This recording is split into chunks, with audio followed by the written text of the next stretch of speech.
اور یہ جو تازہ ترین رپورٹس ابھی اور بھی آئی ہیں کہ موساد نے اور ٹرمپ کی ظاہر ہے مدد سے جو کرد مسلح گروہ ہیں انہیں بھی دوبارہ متحرک کیا گیا کردستان میں. وہاں چیک پوسٹ پر کرد مسلح افراد کے حملے ہوئے, ایرانی فوج کے بہت سے اہلکار بھی اس میں شہید ہوئے. اور اس کے ساتھ جو لبنان کا معاملہ بھی جڑا ہوا وہ میں آپ کو آگے چل کے بتاتا ہوں. امریکہ کا کہنا ہے ٹرمپ کا کہ خلیج میں $115 ارب سے زائد مال بردار جہازوں کو ایران نے روکا ہوا ہے, وہ انہیں گزرنے نہیں دے رہے, اور اس میں بڑی تعداد جو اسرائیل کے جہازوں کی ہے جنہیں ایران نے کہا یہ یہاں سے نہیں گزر سکتے, اور باقی جو بھی جہاز ہیں وہ بھی سیکیورٹی, حفاظت, ماحولیاتی خدمات اور ٹرانزٹ فیس یہ ادا کریں جو $40 ارب سالانہ بنتی ہے. بلکہ ایران نے تو مذاق بھی اڑایا ٹرمپ کا کہ اس میں چونکہ ٹرمپ کو کمیشن نہیں مل رہا اسی لیے نہیں مان رہا, اور جو منجمد اثاثے کھلوانے پر بھی کمیشن مانگ رہا تھا زرعی مصنوعات کے کمیشن کے چکر میں, یعنی اپنا وہ مال سویابین, گندم جنہیں کوئی اور خریدنے پر تیار نہیں کہ ایران خریدے تو مجھے بھی کچھ مل جائے. اب یہاں ظاہر ہے مذاکرات کاری جو کروانے والے ثالث جو اچھلتے کودتے آپ کو نظر آتے رہے, عام طور پر تو معاہدے کی خلاف ورزی ہو تو ثالث فوراً بیچ میں آتے ہیں. آبنائے ہرمز پہ جہاز پر جب ایران کی طرف سے الزام لگایا کہ حملہ ہوا ہے تو انہیں امریکہ کو اس وقت بلا لینا چاہیے تھا یا ایران کو پوچھنا چاہیے تھا, لیکن یہاں فیلڈ مارشل اور شہباز شریف آپ کو پتہ ہے جو عمدہ سفارتکاری کرتے رہے وہ آپ کے سامنے ایک دن بھی نہیں ٹکتی. اور یہ اسی واردات کا تسلسل ہے. دیکھیں جو لبنان میں اسرائیل کے ساتھ مذاکرات کاروں نے 5واں دور ایک ہفتے میں جاری تھا, اس پہ معاہدہ کروا لیا. اب یہ سالسکاروں کو پتہ ہے کہ جب جنگ بندی نافذ ہو اور جنگ ختم کرنا مشکل ہے, کیونکہ ایران تو صاف صاف کہہ رہا ہے کہ ہمارے پاس حل ہے بڑا سادہ سا میزائل سے. ان کے پاس تو پتہ ہے ہم کو کہہ رہے ہیں ہم میزائلوں سے ان کا جواب دیتے رہیں گے, کیونکہ اسرائیل کی فوج نے کچھ ویڈیوز جاری کی. اس میں چین کے 2 بڑے ہرکولیس طیارے جو اپنے ٹرانسپونڈر سگنلز بند کر کے ایران اترے, یعنی چین نے ایران کو جو ریڈار اور فضائی دفاعی نظام سپلائی کیا ابھی 2 دن پہلے, یہ اسرائیل کی فوج کی طرف سے دعویٰ ہوا ہے. اب ایران کی جو پابندیاں ختم ہونے کے بعد یاد رکھیں سب سے زیادہ تیل خریدنے والا چین ہے, جو ڈالر کی بجائے یوان میں خریدنا چاہتے ہیں. اس سے ظاہر ہے ڈالر کی عالمی برتری اور عالمی تجارت پر جو اثر و رسوخ وہ ختم ہوتا ہے, کیونکہ ادائیگیاں جب امریکی بینکاری نظام سے نہیں گزریں گی جسے وہ منجمد نہیں کر سکیں گے تو پھر وہ ڈالر کی اہمیت ختم ہو جائے گی. چین نے 10 سال میں ایک مالیاتی نظام بنایا ہوا ہے, بڑی تیزی سے جنگ کے دوران بھی جو سسٹم تھا 2024 سے چل رہا اس میں تیزی آئی. یہی وجہ تھی کہ ایران پر پابندیوں کے باوجود ان کا $43 ارب کا منافع ہوا تیل میں. اب روس اور چین کی جو تجارت ہے وہ بھی 90% اس وقت جو ہے وہ ان کی اپنی کرنسی میں ہو رہی ہے. چین میں جو ادائیگی کا نظام ہے یہ بھی $115 ارب کے مالیت کے لین دین جو ہے وہ چین کی کرنسی میں تبدیل کیے جا رہے ہیں, ڈیجیٹل یوان استعمال کیا جا رہا ہے جس میں نہ امریکی بینک ہیں نہ امریکی نگرانی ہے. یعنی ڈالر کا یہ انحصار اس ایران کی جنگ سے جڑا ہوا ہے جو امریکہ برداشت نہیں کر سکتا, اسی لیے چین کی کمپنیوں پر دھڑا دھڑ پابندیاں بھی لگائی جا رہی ہیں. اور آگے میں وہ بھی بتاتا ہوں اس کے ساتھ, لیکن جو روس میں بھی آپ دیکھیں یہی معاملہ ہے, وہاں بھی جو کچھ ہو رہا ہے وہ بھی اسی سے جڑا ہوا ہے. لیکن پہلے لبنان کا بتاؤں جہاں ایک دن میں 2 دفعہ کل سیز فائر کی خلاف ورزی ہوئی, 48 گھنٹوں میں 2 دنوں میں کہہ لیں. اسرائیل نے وہاں علاقوں میں مختلف گاؤں میں گھر جلانے شروع کیے, 2 لبنانی شہری شہید بھی ہوئے. اور وہاں اس کی جو لبنان کی کٹ پتلی حکومت ہے انہوں نے تقریباً زبردستی ایک فریم ورک معاہدے پر کل دستخط کر دیے. جو شرائط رکھی گئی وہ لبنان کی عوام یا حزب اللہ نے ماننے سے انکار کیا کہ اس معاہدے کے تحت انہوں نے ایک روڈ میپ جو بنایا کارکردگی کی بنیاد پہ. کارکردگی کیا ہے کہ جب حملہ نہیں ہوگا ہم پہ تب ہم فوج نکالیں گے. اب ازمائشی علاقے میں انہوں نے دریائے لتانی اور جنوب میں جو لبنان کی فوج کے کنٹرول میں اس پر یہ متفق ہوئے, لیکن یہاں وہ کہہ رہے ہیں کہ حزب اللہ سمیت تمام حامیوں کو پہلے نکالیں. 10 کلومیٹر کا سیکیورٹی بفر زون بنایا, اور اس معاہدے کو جو کٹ پتلی اسرائیل نواز حکومت ہے صدر جوزف اون ہے اس نے بڑا زبردست معاہدہ قرار دے دستخط بھی کر دی. یعنی فوج کا جو علاقے کا کنٹرول ہے وہ لبنان کی فوج کو دینے پر, جس پر عوام نے اسے مسترد کیا. سڑکوں پر لبنانی نکل آئے, ہر طرف وہاں انہوں نے کنٹرول حاصل کر لیا, فسادات شروع ہو گئے. جو معاہدہ ہے دیکھیں اس طرح کے جنوبی لبنان میں یہ ایک قسم کا اسرائیل کا قبضہ جائز کرنے کی بات تھی, اور پھر ظاہر ہے پھر وہاں لوگ تو نہیں مانتے, پھر اسرائیل نے بھی سول علاقوں میں بمباری بھی کی. اور جو حالات اس وقت نظر آ رہے ہیں اس میں نیتن یاہو ٹرمپ سے جیتتا ہوا نظر آ رہا ہے, کیونکہ ان دونوں کے آپ کو پتہ ہے مفادات میں نے آپ کو بتایا ٹکرائے ہیں. جو پہلی دفعہ ہم دیکھ رہے تھے کہ ریپبلکن امریکی حکومت پہلی دفعہ اسرائیل کی نیتن یاہو کی مخالفت کر رہی تھی. نیتن یاہو اس جنگ کو ختم ہونے کا کریڈٹ ٹرمپ کو نہیں دینا چاہتا, شروع اس نے کی ہے. ٹرمپ نے تو G7 کے ممالک میں بڑا کھل کے کہا کہ جو ایران کے پاس میزائل ہے وہ رہنے دیں ان کے پاس, اور یہ اب سارا معاہدہ سارا ملبہ امریکی نائب صدر JD وینس پر ڈالا جا رہا ہے, کیونکہ نہ پتہ اسرائیل نہ خود تو حماس کو ختم کر سکا فلسطین میں, نہ حزب اللہ کو, نہ امریکی اسلحے اور حمایت کے بغیر وہ ایران پر حملہ کر سکتے ہیں. تو اب یہ صورتحال ایک ایسی بنی ہوئی جو ٹرمپ کے لیے ظاہر ہے وہ اسرائیل لبنان اور شام سے فوج نکلوانے یا اپنا مڈ ٹرم الیکشن جیتے, دونوں میں سے ایک بات ہے. اور نیتن یاہو کے لیے اپنا اقتدار محفوظ کرنا ہے, اس جنگ کو آگے بڑھانا ہے. تو فی الحال تو نیتن یاہو جیتتا ہوا نظر آ رہا ہے، اور ٹرمپ کے سامنے تو دیکھیں جو معاملات ہیں ایران کے، وہ پوری دنیا جانتی ہے کہ 47 سال ان کے اوپر پابندیاں رہیں،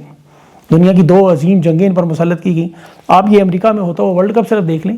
کہ ایران کی ٹیم وہاں پہ بڑی بہترین پرفارمنس دے رہی ہے، وہ اپنے گروپ میں ناقابل شکست ہیں، لیکن ان حالات میں بھی جو کوئی معمولی بات نہیں ہے، وہاں انہیں اس وقت مخالف ٹیم سے ہی صرف نہیں کھیلنا پڑ رہا، بلکہ وہاں CIA کے ریفریوں سے بھی کھیلنا پڑ رہا ہے۔ وہ جیتے ہوئے ان کے میچ ڈرا کیے جاتے ہیں، کھلاڑی گول کر کے جیتا ہے، انہیں VAR کی مدد سے وہ CIA کے ریفری آف سائڈ کروا دیتے ہیں، گول منسوخ کر دیتے ہیں۔ یہ تیسرے میچ میں ایسے ہوا کہ تینوں مقابلے ڈرا ہوئے، ختم ہونے پر وہاں تماشائی اپنی آنکھوں سے جو دیکھ رہے تھے بڑا غصہ بھی کر رہے تھے۔ اور یہ صورتحال بالکل وہ یہ جو عمران خان 1992 میں آپ کو یاد ہوگا جن حالات میں زخمی اور ان لوگوں کے ساتھ غیر معمولی انداز میں جیتا۔ اب یہاں بھی گروپ میں یہی پوزیشن ہے کہ کوئی ٹیم ہارے گی تو ایران اگلے راؤنڈ میں پہنچے گا، پھر مقابلہ امریکہ سے ہوگا جہاں سب کی نظریں ہیں۔ اب ان سب حالات میں ذرا پاکستان کی طرف آئیں، اور اس میں سب سے اہم معاملہ جو کشمیر کا، گلگت بلتستان وہاں جو الیکشن ہوئے آپ نے دیکھے، یہ کشمیر میں جو 20 دن سے معاملات ہیں۔ اب اس کی جو پس پردہ وجوہات روس کی انٹیلیجنس رپورٹ شائع کریں، اور آپ حیران ہوں گے روس کی کیوں؟ کشمیر میں جو 12 نشستوں کا معاملہ ہے یا گلگت بلتستان میں الیکشن ہے، یہ ایک نئے ملک کی بنیاد کی وہ رپورٹ جائے کریں۔ جیسے ابنائے حرمز میں آپ دیکھیں نا کہ بحریہ کی ناکہ بندی امریکہ نے کی ہوئی ہے، کشمیر کا اس وقت زمینی محاصرہ ہے، ناکہ بندی ہے، بلاکیڈ ہے، جو بھی آپ کہہ لیں، 50 لاکھ لوگ تقریباً محصور ہیں 19 دن سے۔ یہ ایک عام معاملہ نہیں ہے، کشمیر آپ کو اور مقبوضہ کشمیر میں کوئی فرق نظر نہیں آتا۔ یہ معاملہ اتنا بڑا ہوا کیونکہ 20 دن ہونے والے اور 50 لاکھ لوگ ایسے قید ہوں۔ یہ روس کی انٹیلیجنس ایجنسیوں نے بھانڈا پھوڑا ہے، اور انہوں نے یہ اطلاعات افغانستان کو بھی اور چین کو بھی دی، کچھ انٹرنیشنل میڈیا میں بھی کوٹڈ ہو جائیں گی، کچھ آ جائیں گی کہ اس میں CIA اور پاکستان کے خفیہ ادارے تک شامل ہیں۔ اور یہ معاملہ بتایا جا رہا ہے نیا ملک بنانے کی تیاری ہے، جہاں چین اور افغانستان کو روکنے کے علاوہ روس کے ساتھ پنجہ آزمائی ہے، کیونکہ مغرب کی طرف سے، یورپ کی طرف سے یاد رکھیں اس وقت جتنا یہ ایران امریکہ کے لیے خطرہ ہے، روس اس وقت پورے یورپ کے لیے اتنا خطرہ بن چکا ہے۔ تو یہ سب مل کر اس بلاک جو پالیٹکس ہو رہی ہے، سیاست، اس میں افغانستان، چین اور روس تقریباً نظر آ رہے ہیں، اور دوسری طرف یہ نور جہاں کے بچوں کے ساتھ CIA کی مدد سے افغانستان، تاجکستان اور پاکستان کے درمیان ایک نئی ریاست بنانے کی کوشش ہو رہی ہے۔ اس میں ظاہر ہے کشمیر کسی حد تک، وہاں پھر ہندوستان اور خیبر پختونخوا یا افغانستان کے علاقوں کو اس میں شامل کیا جائے گا، کیونکہ واخان کوریڈور یاد رکھیں انتہائی اہم معاملہ بنا ہوا ہے۔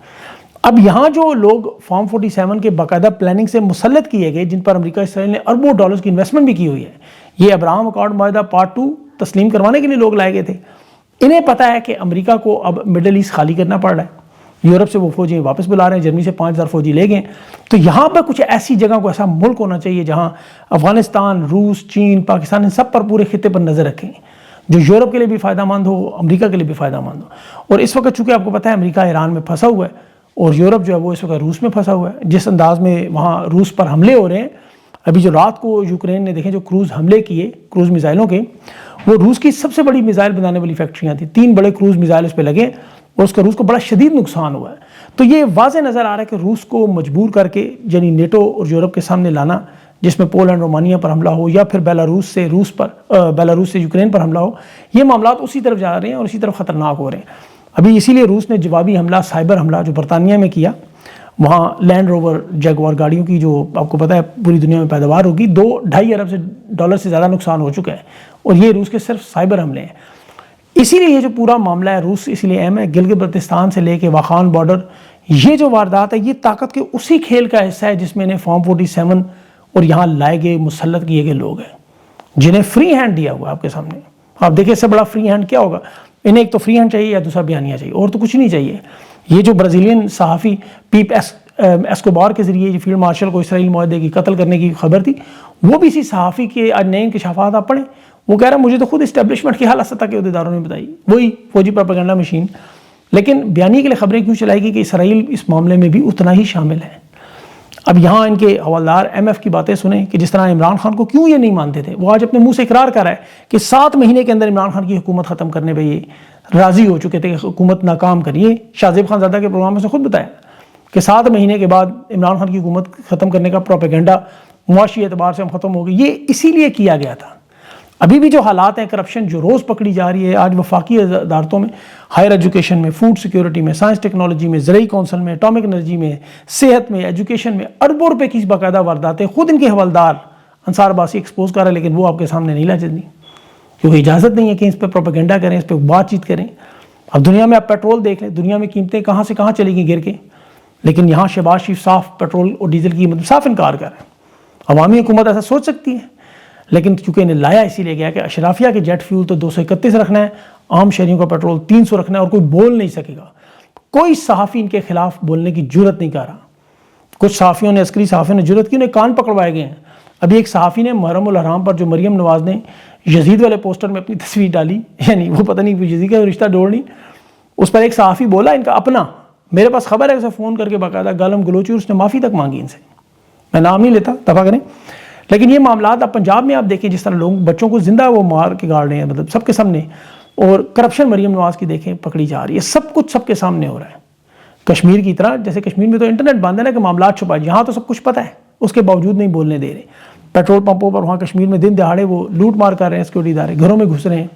مظفر آباد میں وہاں ان کے جو تاجران مدینہ مارکیٹ ہے، وہاں کے گھروں سے انہیں اٹھا کے زبردستی لے گئے،